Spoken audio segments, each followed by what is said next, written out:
Ntendeza Kristo, nebaza Katonda olw'ekirabo eky'obulamu kyawadde gwe nange nga tutasobola okuba nga twatula nti Yesu ye Mukama. Amanya n'eddoboozi nga bulijjo Mazima Kenneth, era nga njagala okusiima gwena atambudde nange mu lugendo luno era lukwatagana ku nsonga ey'ekitabo eky'Abakolinso. Singa oba weekanyiza bulungi ebintu ebyenjawulo bye tugenze maaso n'okuba nga tutunuulya, ojja kizuula nti buli ssuula etusomesezza ebintu ebikulu ennyo kuviira ddala ku ssuula esooka paka ku ssuula ey'okutaano gye twakomako omulundi guli. Olunaku olw'eyo njagala tutunuulire essuula ey'omukaaga mu bulambulukufu bwayo, naye nga ekisobola otuyamba okubeera nga tugikwasaganya bulungi kwe kubanga tusobola ddala okubanga bwe tuba tusobola ddala okujjukirira ddala wa ebintu bino gye byaviira ddala. Nga bwe nakulaga mu bbaluwa esooka, Pawulo alagira ddala ensonga enkulu ey'okulaga nti waaliwo embeera eyali mu masekkati g'Abakolinso nga beemenyezaamu obubondo, abamu bagamba ba Pawulo, abalala nga bagamba ba Apolo, abalala nga bagamba ba Peetero, n'abalala nga balina ewala gye bagwa. Pawulo n'abalagira ddala nti ebyo bye baali bakola Katonda yali tabayise kubeera mu ebyo, wabula yali atuyise kubeera mu nkolagana ne Mukama waffe Yesu Kristo. Era kyalagira ddala nti amalala agaali mu masekkati gaabwe, amalala agaali mu bo, gaali gayimiridde ku musingi ogw'okuba nti baali beerabira engeri gye baali bayitibwamu, kubanga bangi ku bo tebaali bagezi, bangi ku bo tebaali b'amaanyi. Era n'abalagira ddala nti kamala byonna mu bulamu obw'Omukristaayo ya Kristo, kubanga Yesu ge magezi gaffe, bwe butuukirivu bwaffe, okutukuzibwa kwaffe n'okununulibwa kwaffe. N'abalagira ddala teyeenyumiriza yenna aleme kwenyumiriza mu kintu kyonna, wabula yeenyumirize mu Mukama. Mu ssuula ey'okubiri abalaga nti ne mu masekkati g'obunafu bw'alina obw'omubiri teyalekayo kubeera nga ababuulira ku nsonga yali esinga obukulu ey'okuba nga yasalawo obutamanya kintu kyonna mu masekkati gaabwe, wabula okumanya Kristo n'omusalaba gwe kwe yagenda mu maaso n'okuba nga yagenda mu maaso n'okukomererwa. N'abalaga nti Kristo ono eyagenda mu maaso n'okuba nga akomererwa ku musalaba yali yalambibwa oba yali yalangiribwa dda Katonda okuyita mu bannabbi, era n'alaga nti ebyo byonna bye twali tetulabangako n'amaaso gaffe ng'era tebirowoozebwanga nako mitima gyaffe n'endowooza zaffe, byo Katonda byali ategekedde ffe abamwagala. Era ensonga ez'enjawulo nga bwe twaba Efeso essuula ey'okusatu olunyiriri olwokutaano, ebintu eby'enjawulo byabikulibwa abatume, Mukama n'abaganya okuba nga babiwandiika tutegeerere ddala nti Kristo ono ataamanyibwa obukulembeze obw'ensi n'ab'amasaza, Katonda yali yamuteesa ddanga ku Bikulu 13 olw'omunana bw'eraga nti Kristo gwe mwana gw'endiga ogwali gwaweebwayo edda nga n'emisingi egy'ensi teginnaba kuba nga giteekebwawo. Pawulo anyweza n'alaga nti Abakristaayo kaakano twafuna endowooza ya Kristo era tusobola okukema ebintu byonna kubanga twafuna endowooza ya Kristo. Mu ssuula ey'okusatu agenda mu maaso n'anyweza n'alagira ddala nti obuwere bwali bw'amaanyi nnyo mu kkanisa ey'Abakolinso, nga bagenda mu maaso n'okulumaŋŋana nga banyweza ensonga ey'okugamba nti ono waagundi, ono waagundi. N'alagira ddala nti teyasobola na kwogera nabo nga abo ab'omwoyo, wabula yogera nabo okusinziira ku ddaala lye baaliko ery'okuba nga baali bagoberera eby'omubiri. N'abalaga nti kyo ensonga enkulu bwe bubeera nga kusalawo kubeera nga batunuulira abaweereza babalabire mu ddaala ery'okuma nti Katonda yali akolera mu bo, kubanga bo abaweereza n'omulimu gwe baali bakola gwali gwa Mukama, era Mukama nnyini yali asobola okuba nga akola ki? Agukuza.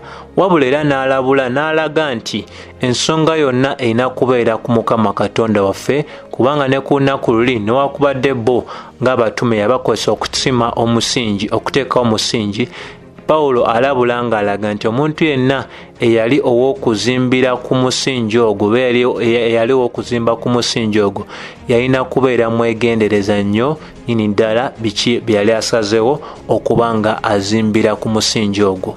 N'alabula nti abasinga bajja kubeera nga basiimibwa okusinziira ku mulimo gwe baaweebwa, abamu tebajja siimibwa kubanga bye bakozesa okubanga bazimbira ku musingi byali tebiri ku etwandiise, byali tebikkirizibwa ate tebyali bya mugaso nnyo.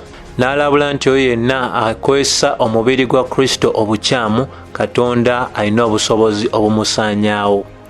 Mu ssuula ey'okuna ne tweyongera ne tulaba n'alagira ddala nti bo ng'abaweereza baali bakussibwamu kitiibwa, naye abo bwe baali bagwanidde okussaamu ekitiibwa baalina kubeera abo abaali abeesigwa eri omulimu ogwali gubaweereddwa, wabula ate baali tebagwanidde kuyimusibwa waggulu nnyo okusukkuluma ekyo kye balina okuba nga bakola batya nga bafuna. So amakulu era ne gaviirayo mu nsonga ey'okuba nga agamba nti endabika y'abatume na buli kintu kyonna tekyali kikulu nnyo, wabula ekyali ekikulu kyekyokuba nti abantu baali bagwanidde okunywerera ku ebyo ebyawandiikibwa awatali kuyimusa muntu yenna waggulu w'ebyo ebyawandiikibwa. Mu ssuula y'omukaaga aloopebwa nti waliwo omu ku bantu mu kkanisa y'Abakolinso mu masekkati g'amalala n'okwewaana okuba nti baali b'amagezi eyagenda mu maaso olw'okubeera nga aganza muka kitaawe ng'amukozesa. Pawulo n'agamba ekyo kye mwakola kikyamu nnyo kubanga ne mu bannamawanga tekyogerwako oba tekikkirizika kubanga kya muzizo nnyo.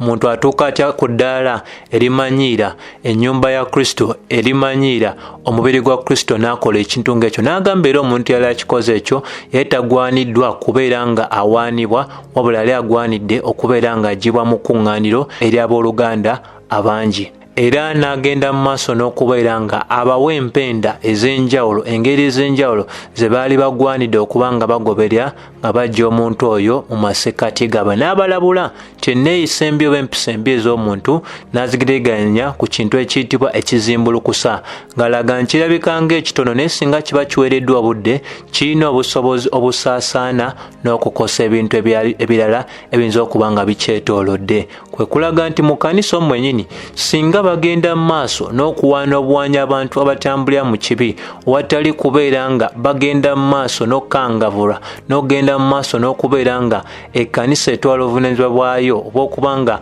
abantu ng'abo bafuna engeri gye bagenda mu maaso n'okubonerezebwa, kyali kyakubeera nga kivaamu embeera etali nnungi ey'okuba nga ekkanisa yonna etwalibwa ekizimbulukusibwa ekyo eky'ekibi.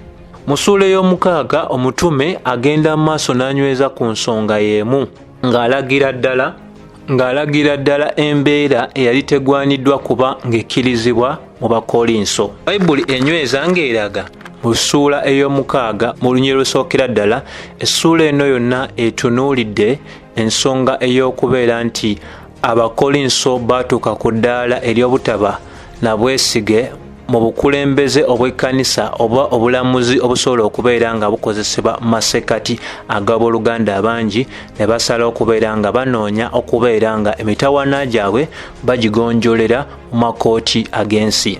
So atandika essuula eno olunyiriri olusookera ddala mu ssuula y'omukaaga ng'abagamba, muyinza mutya okubeera nga mulina emitawaana mu masekkati gammwe ne musalawo okubeera nga mugenda mu makooti ag'ensi eri abo abatali bakkiriza, era ne mutagonjoola emitawaana gyammwe mu maaso ag'abooluganda mu Kristo. So atandika omutume ng'alaga nti kino yali takkiriziganya nakyo. Obumulumulu mu masekkati g'abooluganda mu kkanisa agamba nti engeri ennuŋŋamu ey'okubeera nga embeera ng'eyo egonjoolwa si yakuddukira wabweru wa kkanisa, wabula emitawaana egiri mu bakkiriza giba gigwanidde okubeera nga gisirisibwa oba nga gikolebwako munda mu kkanisa.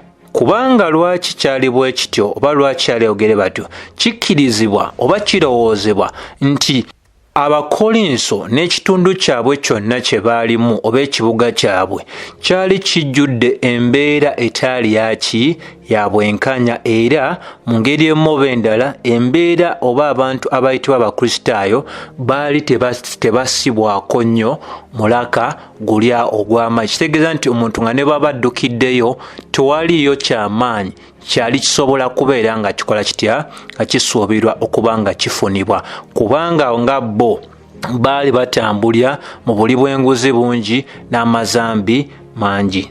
Mu lunyiriri olwokubiri Pawulo agenda maaso n'agamba, Do you not know that the saints shall judge the world? Mmwe abatamanyi nti n'abatume abatukuvu be banaalamula ensi. And if the world shall be judged by you, bwe banga ensi enaalamulwa mmwe, are you unworthy to judge small matters? Ensonga eno alaga nti tugambe nti temugwanidde mummwe okubeera nga mulamula ensonga nga zina entono. Bwe tuba nga tunaalamula ensi, kiba kitegeeza nti ensonga ezibeera mu masekkati gaffe ng'abakkiriza nsonga ntonotono nti tuba tusobola ozigonjoola. Abanaalamula ensi balemerwa batya okubeera nga babaako engeri yonna gye bakwataganyamu obusonga obwobutakkiriziganya oba obusonga obuyinza okuba nga buvudde ku kino oba kiri mu masekkati gaabwe. So Pawulo mu ngeri emu oba endala abanenya ng'agamba mummwe temuliimu basobola kubeera nga bagonjoola ensonga zino entonotono, kubanga omulimu ogutulindiridde munene, naye omulimu ogutulindiridde omunene gubeera gutya oba mutuuka mutya ku ddaala erigamba nti ebitonotono mummwe temusobola bigonjoola.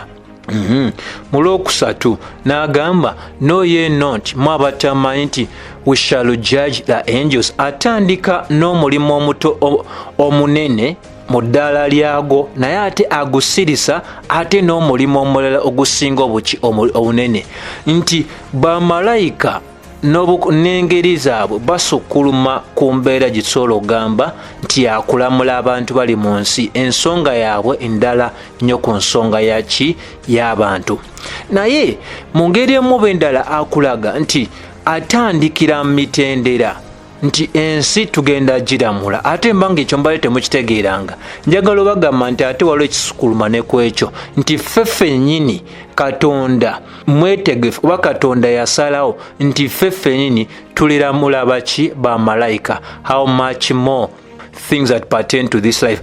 Ekyo bwe nga kimaze okutegeerebwa, ekyo nga kimaze okutegeerebwa kiba kitegeeza nti no ebintu eby'obulamu bye tusinsikana ebitonotono biina kuba na byangu nnyo gye tuli, kubanga weesigisibwa otya okulamula ensi ne bamalayika, ate obusongasonga obuli ku ddala ery'okubanga waliwo obutakkanya wakati wammwe ng'abooluganda bubalema okugonjoola. So akitwala ku ddaala ekiraga eriragira ddala mu ngeri emu oba endala nti abakkiriza baligabana mu kukakasa okw'okusala omusango eri bamalayika abo abaagwa oba abaakola batya abaajeema. So obuvunaanyizibwa bw'amaanyi nnyo nnyini ddala obutulindiridde, naye bayibuli kyeraga tobuvunaanyizibwa obutulindiridde bubanga bw'amaanyi, waliwo ate obusonga obutonotono obutalina kubanga bututwala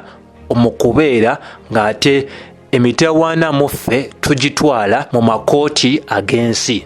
Ensonga eno abamu basuubira oba ensonga eno eyogerwako waliwo ebirowoozo ebire bigamba nti okuyita mu kubuulira enjiri tuba tunenya bamalayika ababaki abakyamu abagenda mu maaso n'okubeera nga balimba baki abantu. Naye kyonna nga bwe kiri kyenjagala tubeere nga tutegeera ekikulu nnyo waneeno omutume kyajjayo kyekyokulaga obuvunaanyizibwa obw'ekkanisa, okubeera nga ekkanisa eweereddwa obuvunaanyizibwa obusobola okugonjoola, ekkanisa eweereddwa obuvunaanyizibwa obw'amaanyi obusobola okugonjoola ebintu ng'ebyokulamula ensi n'okulamula bamalayika, eremererwa etya okubeera nga esobola okuba nga ekwataganya obusongasonga obutonotono obuli mu booluganda. Olwokuna lugamba, if then you are having judgments of things pertaining to this life, bwe mubeera nga mulemeddwa okulamula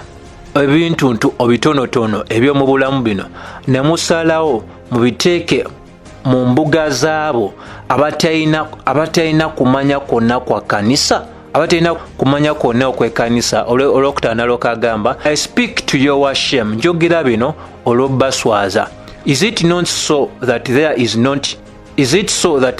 not a wise man? Tugambe nti mummwe temulimu muntu yenna mugezi mummwe asobola okubeera nga alamula ensonga mu booluganda? So kino kyonna kiraga ensonga ey'omutume okubeera nga teyali musanyufu n'engeri ekkanisa ey'Abakolinso gyali ekuttemu ensonga. Ate jjukira nga bwe nakugamba ti bino ebintu bye bimu bye tulaba kaakano mu makanisa ag'olunaku olwaleero, nti oli singa abeera alina amazambi g'atambuliddemu ne gamanyikibwako abooluganda, omuntu oyo n'ayogerwako nti ekintu ekyo ky'akola kyali kikontana n'entambula oba n'obulamu obw'ekikristaayo. Ekikulu nnyo ekyokutegeera kye ky'okubeera nti singa omuntu oyo ayitibwa oba omuntu oyo n'ayogerwako nti entambula ye tekwatagana oba tekkiriziganya na ngeri abakristaayo gye bagwanidde otambulamu, singa asanga nga yeekola erinnya mu ggwanga, afuna nnyo obwangu obw'okubeera nga addukira mu kkooti ez'ensi okubeera nga zibonereza abooluganda mu Kristo, kubanga yeeraba nga munene nnyo mu mbeera ey'obutakkiriza nti ayina engeri gy'ayinza okuba nga yatambuliramu nga teri ku mutindo ogwabo abali mu Kristo. So nga ne leero bwe tubiraba nti bangi baloopye baganda baabwe be bagamba nti baganda baabwe mu Kristo mu makooti ag'ensi oba mu mbuga ez'ensi, ne bwe kityo bwe kyali mu biseera eby'Abakolinso. So Pawulo agamba oba mu ngeri emu oba endala yabanenya nnyo okubeera nga bo ng'Abakolinso baasalawo ensonga zaabwe oziteeka mu mbuga oba mu bulamuzi obwabo abatalina kitiibwa eri ebyo ebya Katonda, abo abasobola okulimbibwa mu ngeri ey'enguzi, abatalina kutya kwa Katonda n'ekigambo kye, okulowooza nti baali bankomeredde okuba nga babawo okusalawo kutuufu. Kyovula mu lunywe lwokutaano Pawulo nga ye alaga nti Abakolinso nga bwe twabasomako mu ssuula ezisooka beeraga nti baali b'amalala ate ne beeraga nti baali b'amagezi nnyo. Kati Pawulo mu ngeri emu oba endala abuuza amagezi gaabwe galiwa? Mummwe temulimu muntu yenna mugezi mummwe mwabayita abagezi asobola okugonjoola ensonga zino mu masekkati gammwe? Era n'agamba kyali kyansonyi nnyo eri Abakolinso era kyansonyi nnyo eri ekkanisa eya leero okukwata ensonga esobola okubeera nga zikolebwako mu kanisa munda ate ne baziteeka mu mbuga ez'ensi oba mu makooti ag'ensi. Mu lunyiriri olw'omukaaga era ensonga yeemu gy'ali anyweza ng'agamba nti owooluganda okutwala muganda we eri abo abatali bakkiriza kiragira ddala nti temwali mugezi mu bo, era n'okwo okweraga kwabwe amaala gaabwe n'okuba nga baga baali b'amagezi, ekyo kye baakola kyali kisirisiza ddala byonna Pawulo byali abagambye nti buli muntu yenna alina ky'alina, tolina ky'olina nga Katonda si yakola ki, si yakikuwa. Olulero omusanvu lulaga nti now therefore there is utterly a fault among you, n'olw'ensonga eyo waliwo mutawaana mu masekkati gammwe, because you go to law one with another, mugenda mu mbuga ez'ensi nga buli omu aloopa munneewe. Why do you not rather take wrong? Lwaki omu ku mmwe takkiriza nsobi oba nakkiriza okubeera nga afiirwa?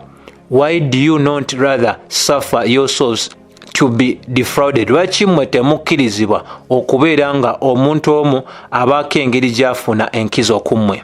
So Pawulo yabagamba nti kino kyali kikyamu nnyo nnyini ddala okwagala okuswaza ekkanisa eya Mukama waffe Yesu Kristo nga basala okuddukira mu kooti ez'ensi, era n'agamba nti kyandisinzeeko bo okukkiriza okufiirwa bwe banga balinamu butakkaanya mu ngeri emu oba endala nga boba buli muntu mu bintu bya bizinesi oba mu bintu birala, omuntu omu okukkiriza nti oba gunsinze oba omulala ogamba waayi kankirekerawo ne sirina gye ngenda kitwala mu bali abatali bakkiriza, okusinga okubeera ng'ate musalawo okuweebuula ekkanisa eya Kristo. Bwe twogera ku gavumenti, ekkanisa gavumenti nga yo nga bw'olaba nti tulina constitutional government n'ekkanisa nga yo gavumenti eri awo, ng'era mu kkanisa mwe tugenda mu maaso n'okumanyira engeri omuntu atambudde atya, omuntu ng'ekijja talina tambula, Katonda atugamba ki okusinza ku kino ne kino.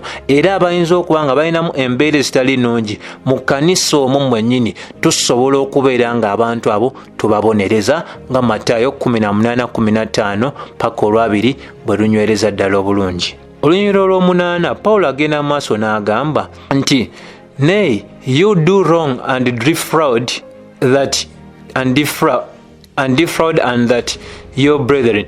Pawulo agamba mu ngeri emu oba endala anyweza ng'alagira ddala nti bo balina embeera ezitali nnungi mu bo, ng'ezimu ku mbeera ezo z'okubeera nga babbaŋŋana bagendanga mu maaso n'okubeera nga mu ngeri emu oba endala agamba nti asinga alaga nti abalaga nga abagamba nti naye mmwe mwennyini ekyo kye mukola kiki kikyamu nnyo nnyini ddala okugenda mu maaso nga mwebba nga mwekolako embeera ezitali nnungi, kubanga ebyo tebiraga muntu ayina omwoyo wa Katonda mwoyo. Jjukira ne Bakolisaayi Essula 3 enyweza ebintu bingi ebitenda kubeerawo mu masekkati gaffe ng'abooluganda. So kyova olaba nti wanene abagamba agenda mu maaso n'anyweza ensonga ey'okugamba nti bwe tutuuka ku nsonga ey'okubanga baali bagenda mu maaso n'okubbaŋŋana, Pawulo agamba nti abo bonna alaga nti n'abo abaali batutte eddaala ery'okukwata baganda baabwe ne batwala mu makooti ag'ensi oba mu mbuga ez'ensi, nabo baali mu ki mu kyonoono, nabo baali mu ki mu nsobi. Ensonga lwaki olunyiriro omwenda luva nga lugamba nti mmwe abatamanyi nti abo abakola kati wano njagala ofeeyo wano waviirayo n'akangula eddoboozi n'agamba ensonga enkulu nnyo gye njagala mukwano ofeeko, n'agamba nti mmwe abatamanyi nti abo abatali batuukirivu tebalisikira bwakabaka bwa Katonda. Era n'ayongera n'alagira ddala ensonga eno nti n'abo bonna abasobola okubeera nga tebabbiddwa, abasobola okuba nga babbiddwa ne basalawo ne bakwata baganda baabwe obatwala mu mbuga ez'ensi. Kati Pawulo alagira ddala nti newankubadde oli asobola okufuna okuzibiikirizibwa okw'embuga oba okw'embuga ez'ensi oba kooti ez'ensi nga ayinza okuba yali mu bukyamu, Pawulo alaga nti omuntu yenna asobola okuyita ku kooti ey'ensi oba embuga ez'ensi, naye waliwo obulamuzi bwa Katonda omuntu bw'atajja kuyitako, era ng'alagira ddala nti abo bonna abatali batuukirivu tebalisikira bwakabaka bwa Katonda. Abakolinso balina amazambi ge baatambulirangamu nga wamu gwe nange bwe twalina empisa ze twatambulirangamu nga tetunnaba kulokoka, era empisa ezo nga zirabikira mu bintu bino bye bimu wammanga ebisuubirwa nti byali birabikira nnyo mu kibuga ekya Kolinto, byali birabikira nnyo mu bantu ab'e Kolinto. Ekimu ku byo agamba ayogera ku benzi, n'ayogera ku basinza ebifaananyi, n'ayogera ku bakola obwenzi, n'ayogera ku abo abeefuula kye batali, n'ayogera ku abo abakyusa enkula yaabwe. Omusajja neefuula omukazi, omukazi neyagala yeefuula omusajja. N'ayogera ku babbi, n'ayogera ku beegombi, n'ayogera ku batamiivu, n'ayogera ku bakozesa obubi ebigambo, n'ayogera ku bantu abanyaga ku balala, n'agamba abo bonna si baakuyingira bwakabaka bwa Katonda. Kati ssebo oba nnyaba mpuliriza, eno y'ensonga sabasonga gye njagala ofiireko nnyini ddala mu ssuula eno, nti biri byonna nga bimaze okukolebwa musobola okudduka mu mbuga ez'ensi ne muyisaamu ekkanisa ya Kristo amaaso, naye Pawulo abasongera ddala ku kinyusi nti bwe mba temulina nsonyi ezo ez'ogenda mu mbuga ez'ensi zirabule obusongasonga obutonotono. Kati kino kyenjagala mutegeere ddala nti buli muntu yenna alina engeri emu ku zino ezoogeddwa obwakabaka obwa Katonda bwesonyiwe. Jjukira oba tuli mu bwakabaka bwa Katonda ku nsi kuno ekkanisa ye, kati alaga nti emize gino gyonna gisobola okusonyiyibwa omuntu yenna mu lunyolo 11 gisobola okusonyiyibwa omuntu yenna nga tannalokoka.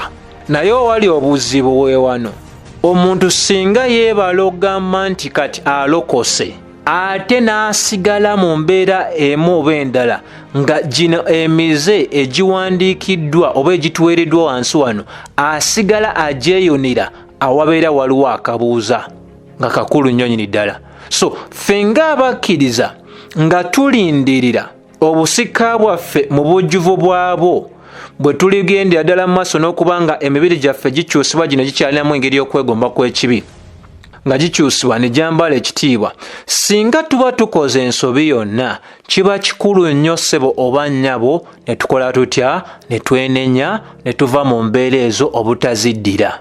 Kizibu nnyo omuntu okukola omulimu gwa Sitaani ate n'olowooza nti n'onaafuna mpeera ya Katonda. Tosobola siga mubiri ate n'okungula obulamu obutaggwaawo. Y'ensonga lwaki Pawulo alaga nti twakyusibwa mu Lw'ekkumi ng'agamba and such were some of you, era nammwe bwe mutyo bwe mwali. Kati bw'agamba bwe mutyo bwe mwali, mu bufunze kyagezaako okugamba nti temuddayo ate kuba bwe mutyo, kubanga bali benjogeddeko abakyali bwe batyo singa bafiira mu mbeera ezo ez'okuba nga tebavudde mu ebyo tebagenda sikira bwakabaka bwa Katonda, era twabawo muntu yenna abalimbalimba nti musobola, kubanga mu Bakolinso n'olukujjukujju lwabwe n'amalala gaabwe wamu n'okwewana nti baali b'amagezi, kino kyekisuubirwa mu bo nga bagamba ebyogera bya bwerere. Pawulo agamba temulimbibwalimbibwa, teri akola bino anaakola ki? Anaabusikira. Nga n'olunaku olwaleero bwe kiri. So obwangu bwe buno bw'otegeera wali amazambi kyusa, kubanga eyeenenyeza Katonda amuzza, eyeenenyeza Katonda amukuuma. Naye omuntu alowooza nti nno anaakola omulimu gwa Sitaani ate afune empeera ya Katonda, si ye Katonda wa Bayibuli. Olw'ekkumi n'alagira ddala nti kaakati mwali bwe mutyo. Lwaki ayogera bw'atyo? Kubanga ayogera ekyatutuukako kati. Agamba kati mwanaazibwa ne mutukuzibwa mu linnya erya Mukama waffe Yesu Kristo n'olw'Omwoyo Omutukuvu owa Katonda. Olw'ekkumi omuntu yanaazibwa ate talina kuddayo. 12 agamba nti ebintu byonna bisobola okuba nga bikkirizibwa gye ndi, naye ebintu byonna si bya mugaso.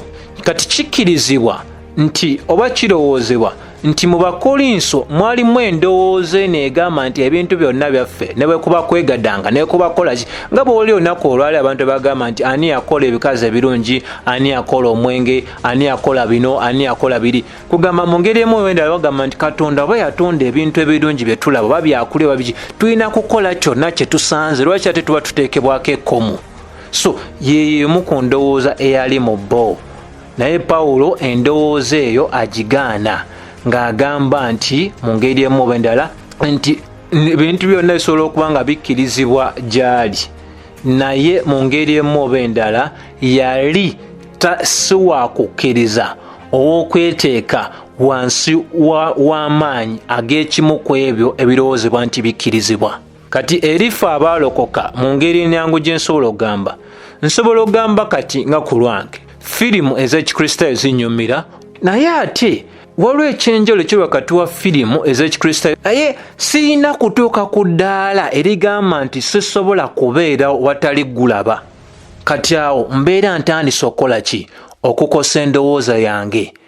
Naye kati ate ekirala kyagenda mu maaso n'okuba ng'anyweza gwe nange kye tugwana okuba nga tutegeera y'ensonga ey'okubeera nga ebintu ebimu eyo newankubadde abala babikola, ffe twayawulibwa dda, tuli ba Kristo era tutya nnyo Kristo okusinga ebyo ebyogerwako nga bigambibwa nti bikkirizibwa, era tetulina kukkiriza kubeera nga tweteeka wansi waki? Wa buyinza bwabyo.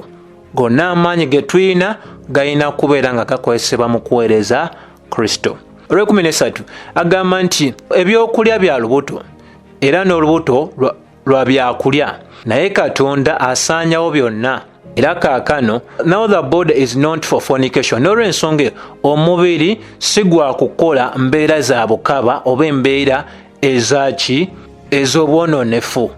but for the Lord, naye omubiri gwa Mukama. Kati awo nawo n'ayingira mu nsonga endala, akomezaawo emu ku mbeera gye twalabye mu ssuula ey'okutaano oba gye twala mu ssuula ey'okutaano ng'erabikiramu nnyo.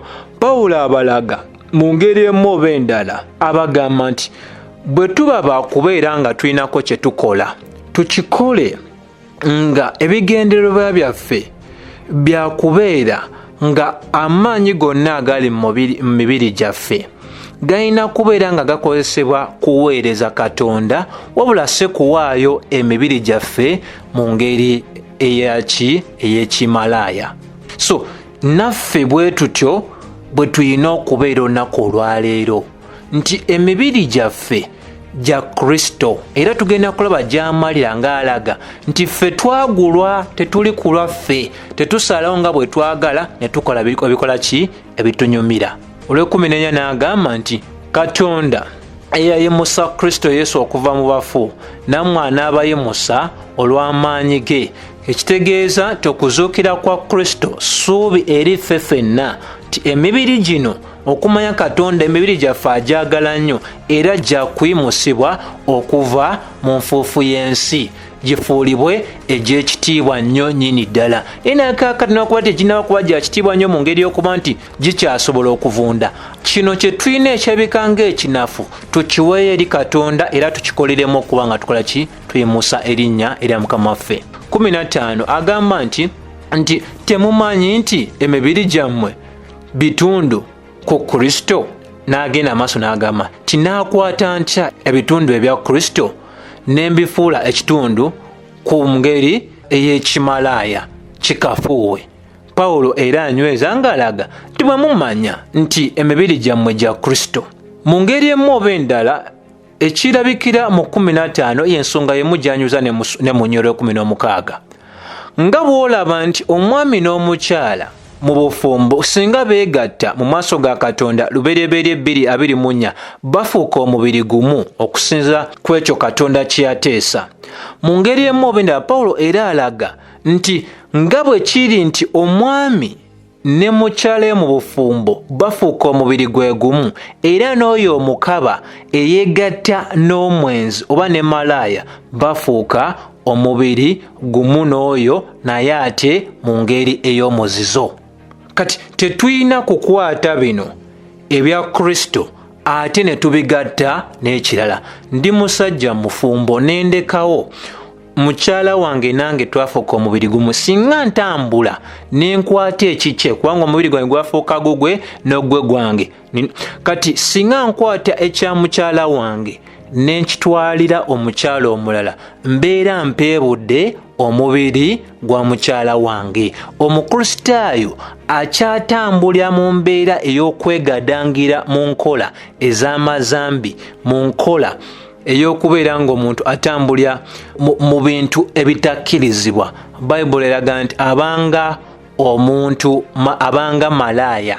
Omubiri ogw'omuwendo n'oguwaayo ng'ekyobutunzi abalala okubeera nga bakola ki? Baguzanyirako, era nannyini mubiri ogwo oba tomusizaamu kitiibwa. Y'ensonga lwaki Olw'ekumi luyingirawo nga lugamba nti kaakano oyo yenna eyeegatta ne Mukama bafuuka omwoyo gumu. Kalowooza ku kino. Mu ngeri ya bulijjo mu nsi abantu boogera ekigambo ekiyitibwa soulmates, nti oyo emmeeme ye n'eyange zikkiriziganya zaafuuka kimu. Lwaki boogera ku mmeeme zaabwe, lwaki teboogera ku mubiri? Mu ngeri ey'omwoyo, emyoyo gyaffe n'omwoyo gwa Kristo gyafuuka kimu. Ekitegeeza nti waliwo enkolagana ey'omuggundu nnyo wakati w'omukristaayo ne Kristo, ng'era enkolagana eyo ey'omuggundu wakati w'omukristaayo ne Kristo y'amaanyi nnyo nti eyitirira ne ku nkolagana ey'omwami n'omukyala mu bufumbo. So omuntu yenna akwata omubiri ogwo ogwafuuka ogwa Kristo ng'omwoyo we mwatuula n'asalawo n'agutwala mu mbeera ey'okubanga agufuula ekyobutunzi nti aguguza omulala okuguzanyirako, abeera ayisiza amaaso mwoyo nannyini mubiri. Pawulo kyanyweza. Era kiba kiragira dda nti abatagubaze nga omutukuvu nga bw'olaba mu ndagaano enkadde mwalimu ebitundu bisatu ebyali bikola weema. Ekifo ekisookerwako owasangibwanga bakabona abatoototo abambangako ebintu ebyenjawulo bye bakola okunaaza kino okunaaza kiri, n'ekifo ekyokubiri kabona we yasangibwanga, n'ekifo ekyasembayo ddala ekiyitibwa ewatukuvu awatukuvu. Mu ngeri emu oba endala ekifo ekyasemberangayo ddala mu ndagaano enkadde kituyita watukuvu wawatukuvu. Kaakano Mukama asazeewo okutuula oba omwoyo wa Kristo okwegatta n'emyoyo gyaffe, ng'era ebyo biri mu mubiri gwaffe kaakano. Omuntu aba akola ekyo nga bw'ola mu ndagaano enkadde bwe kyali nti kyali kya muzizo. Abasinga abantu bafiiranga nawo singa oli yabangako ekintu kya weema kyeyakozesa mu bukyamu ng'afiirawo. Kati lowooza kiki ekituuka ku muntu akwata ennyumba ya Kristo n'agikoleramu ebintu eby'omuzizo. Kyova olaba ayogera Pawulo ano ng'agamba mu nnyiriri 18 mu Bakolinso Essula 6 agamba free fornication, ebintu eby'obutaliimu, obwenzi, okwegadanga, abasajja okwagalana ne basajja bannaabwe, abakyala okubagana ne bakyala bannaabwe, okwebaka n'ensolo, okwebaka abooluganda mu kika, n'okubeera nga omuntu asembeza oba yeegaddanga n'omukyala eyagenda mu maaso n'okubeera nga omukyala ali divorced oba omukyala alekeddwawo omwami we naye nga gy'ali. Ebyo byonna Pawulo abizingira mu nsonga eno eyogerwako ng'eya fornication oba obukaba. Agamba bwe kituuka ku nsonga y'obukaba, beera ng'ekinyonyi, buuka bubuusi, dduka misinde, tokiwa na birowoozo, tosooka nafumiitiriza, tosooka nakola ki misinde, nga bw'olaba Yusufu bwe yakola mu ndagaano enkadde. Kubanga agamba nti mudduke obukaba bwonna obw'engeri yonna ey'ekibi, nti omuntu nti a man does is without a body, nti waliwo ebintu omuntu byasobola okukola nga tebirina kitundu ku mubiri, naye oyo akola obukaba aba ayonoonye eri omubiri gwe. So Paulo kyalaga nti waliwo ebintu emu esobola okulowoozebwako nga si birungi naye ng'omuntu akyenyigidde mu kukozesa mubiri gwe gwonna. Naye bwe kituuka ku nsonga eno ey'obukaba, alaga omubiri gw'omuntu gwonna gukola gutya, gwenyigiramu, era agamba omuntu oyo abeera akoze ki, ayonoonye eri omubiri gwe. So embeera eno ey'obukaba eyisa amaaso mu buyinza obwa Kristo bw'alina eri emibiri gyaffe, era embeera eyo esaanyawo omubiri gw'oyo atambulidde mu mbeera etali nnungi. Agamba dduka misinde. So kino ng'ovuddeko okuba nti omuntu atambulidde mu bukaba asobola ofuna obulwadde nga gonorrhea ne syphilis n'ebisigadde ba mukenenya ebitannabafuna ddagala libivumulira ddala, nti omuntu asobola okwerwaza, wabula mu mbeera emu oba endala aba ayisiza amaaso obuyinza obwa Kristo bw'alina ku mibiri gyaffe ne yeegaddanga mu ngeri etali kinungi. Kuno okulabula kyova olaba mu Essula 3 yalagira ng'alaga nti omuntu yenna azanyira ku nnyumba ya Katonda, Katonda alina obusobozi obusaanyawo omuntu oyo. Olw'19 ne lugamba nti mmwe abatamanyi nti kaakano emibiri gyammwe zyafuuka weema ya Katonda, era omwoyo omutukuvu mwatuula oyo wa Katonda, era mmwe temuli ku lwammwe. Olwabiri, mwagulibwa n'omuwendo, n'olw'ensonga eyo mugulumize Katonda mu mubiri era ne mu myoyo gyammwe, kubanga mmwe muli ba Katonda. So obukulu bw'ensonga yonna, byonna biri byabadde ayogera bisuubirwa nti byali byakukolebwa, bisuubirwa nti byali bikkirizibwa, nti Abakolinso abeeyita abakkiriza balina ogumu kw'egyo emize gye twalabye mu lunyiriri 9 n'olw'10 gye baali beggulidde. Pawulo abalabula ng'abagamba gye twavudde tebakola ng'ebyo tebalisobola, wabula ate ggwe nange abayinza okubeera nga twandyagadde nnyo otegeera lwaki tetugwanidde kwenyigiramu ago mazambi, y'ensonga gy'amaliriza naye ng'agamba nti mmwe abatamanyi emibiri gyammwe kaakano weema ya Katonda, Omwoyo Omutukuvu mwatuula, era mmwe temuli ku lwammwe kwa mwagulwa lwa muwendo. Mugulumize Katonda mu mibiri gyammwe ne mu mmeeme zammwe ne mu myoyo gyammwe, kubanga muli ba Katonda. Ssebo oba nnyabo, njagala okujjukiza, dduka misinde eri embeera yonna ey'obukaba etambuliramu okwegadanga Bayibuli kwetakkiriza, kuganza omukyala alekeddwawo bbaawe, kola obwenzi, tambulira mu mbeera yonna ey'okwebaka n'ensolo oba okukozesa omu ku bantu abooluganda lwo, wamu n'ebikolwa ebirala byonna ebitagulumiza Kristo mibiri gyaffe. Nsaba ekisa kya Mukama waffe Yesu Kristo n'okwagala kwa Katonda n'okussa ekimu okw'Omwoyo Omutukuvu bibeere eri mmwe mwenna emirembe gitaggwaawo. Amiina.